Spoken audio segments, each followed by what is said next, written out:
So, what even is water pollution?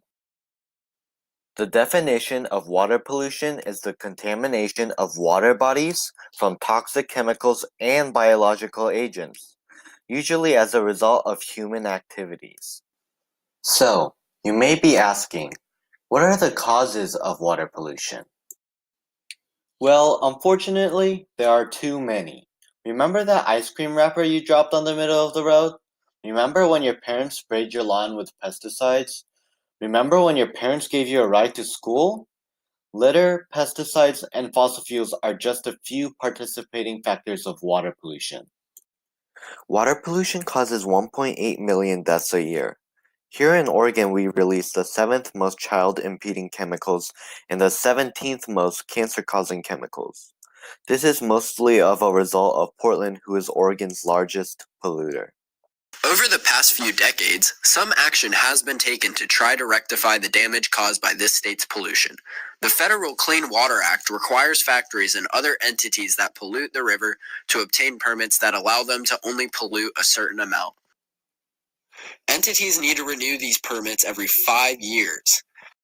However, Oregon's DEQ has let some factories go over 10 years, and in some cases over 25 years without renewing their permit, meaning that for 10 to 25 years, some factories were operating under outdated regulations.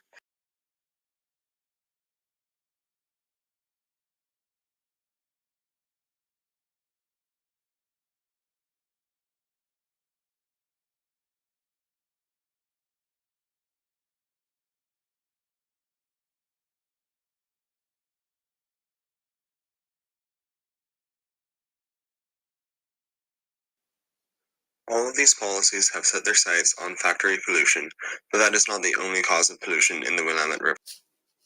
A significant portion of the Willamette River runs through farmland, and most farms in Oregon use at least a small amount of chemicals in their fields.